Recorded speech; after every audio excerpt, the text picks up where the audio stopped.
students, please note down the PDF file of all these notes have been uploaded in the description of video lecture.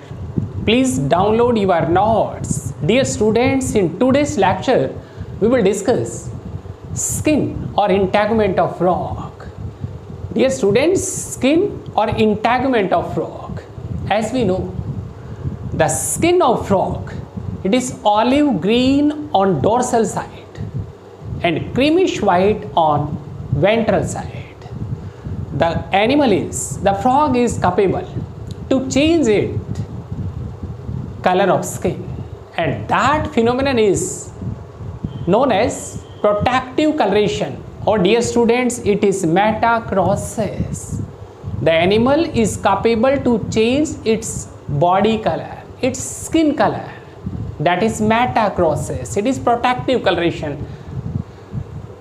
And this metacrosis or change in skin color, that depends upon hormones and environmental conditions, particularly two hormones.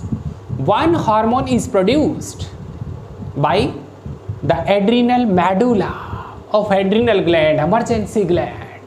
Its hormone epinephrine or adrenaline hormone, as well as the intermediate lobe of pituitary gland that secretes melanocyte stimulating hormone. It means two hormones, one from adrenal medulla. From this adrenal emergency gland, the hormone is epinephrine or it is adrenaline. And the second hormone, which is produced by the intermediate lobe of pituitary gland, and that hormone is melanocyte stimulating hormone, or it is MSH. Both hormones are responsible for the dispersion of pigment granules in skin. It causes darkness of skin. And entire skin of frog, that is divided into two parts. This upper part of skin, which is thin, non-vascular, and it is stratified, as this particular part, this outer part, which is multi-layered. This is epidermis, and this epidermis, it is ectodermal in origin, while this inner maximum part of the skin, it is mesodermal in origin, and this inner part of skin, which is made up of connective tissue, areolar connective tissue, this is dermis. It means skin of frog having two parts. This upper part, it is epidermis, this one is ectodermal in origin. Dear students, it is multi-layered, means it is stratified, having several layers, and this part, it is non-vascular, without blood supply. But this inner part of this skin, which is dermis, it is mesodermal in origin, and it is highly vascular. And this part is dermis. It is made up of areolar connective tissue, and this dermis is further divided into two parts. Its upper part is, it is stratum spongiosum. Dear students, stratum spongiosum means it is formed by loose connective tissue, spongy connective tissue, and this inner part, that is stratum compactum, which provides firmness, and this particular part is stratum compactum. It is made up of white collagenous fibers, dense connective fibers, white fibers, collagen fibers. It is stratum compactum. First of all, we will discuss this epidermis. This upper part of skin, it is thin. Dear students, it is multi-layered, it is stratified, and it is non-vascular without blood supply. innermost layer of this epidermis, this innermost layer of this epidermis, it is stratum germinative. Dear students, the epidermis, which is ectodermal in origin, it is made up of several layers. Its innermost layer having columnar cells, and these cells produce a layer which is stratum germinativum, or it is Malpighian layer. And this Malpighian layer having power of mitotic division. It means the cells of this stratum germinativum, these cells undergo active mitotic divisions to produce new cells, and these newly formed cells are arranged in upper layers. These cells become flat, and in this uppermost layer, these cells become flat, highly keratinized and nucleated.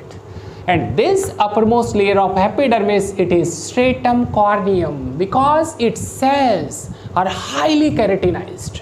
And dear students, this stratum germinativum or Malpighian layer, its cells undergo active mitotic divisions.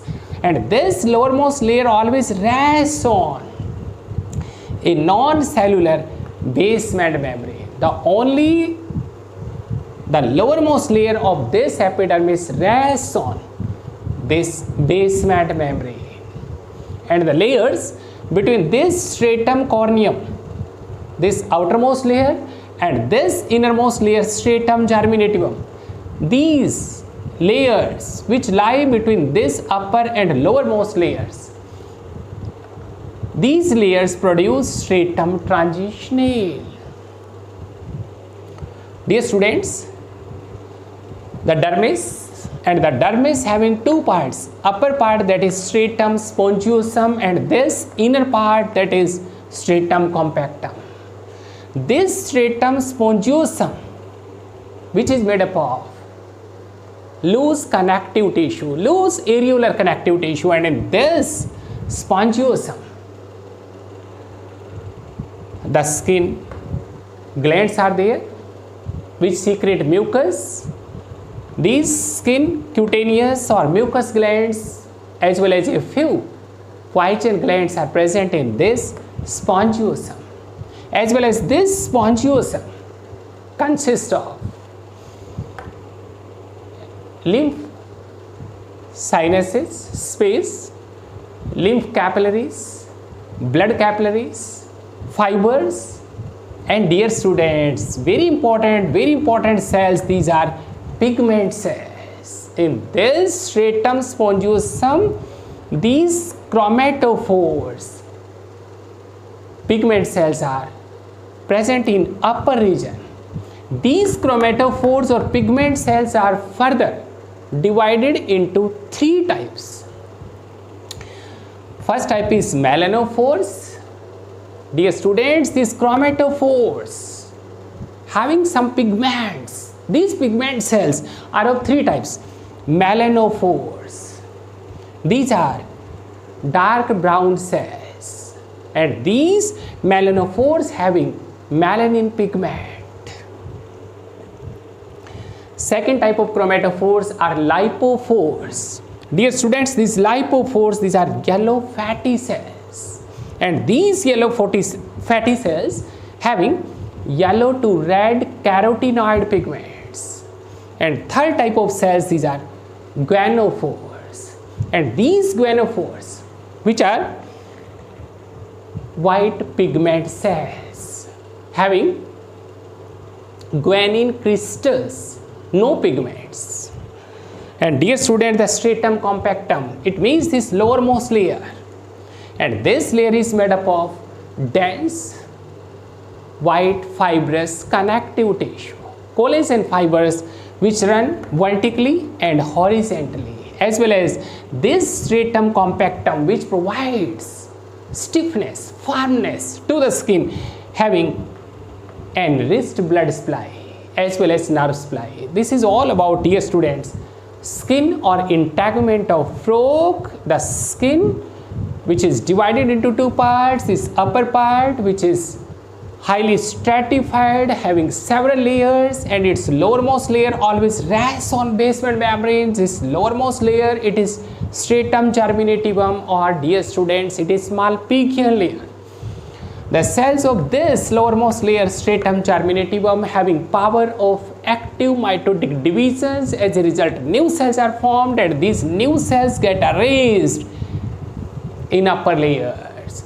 This uppermost layer of this epidermis, its cells are flat, nucleated, and highly keratinized, produce stratum corneum. The layers between this stratum corneum and this stratum germinativum, these layers are stratum transitional.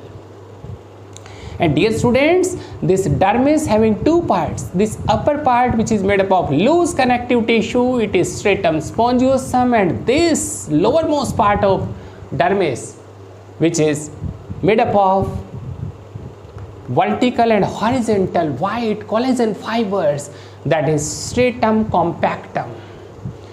This particular part, spongiosum, having skin, cutaneous, mucous glands, and a few poison glands, as well as this spongiosum, its upper region having chromatophores, pigment cells. These pigment cells are of three types. Dear students, melanophores, lipophores, and guanophores. And in this spongiosum, blood supply, means blood vessels are there, lymph vessels are there, lymph sinuses space are present, as well as nerve fibers are there. And in this compactum, white collagen fibers, as well as enriched blood supply. This is all about skin or integument, or dear students, vertical section skin of frog, Rana Tigrina. In tomorrow's lecture, we will discuss another final exam topic, that is digestive system of frog. Thank you.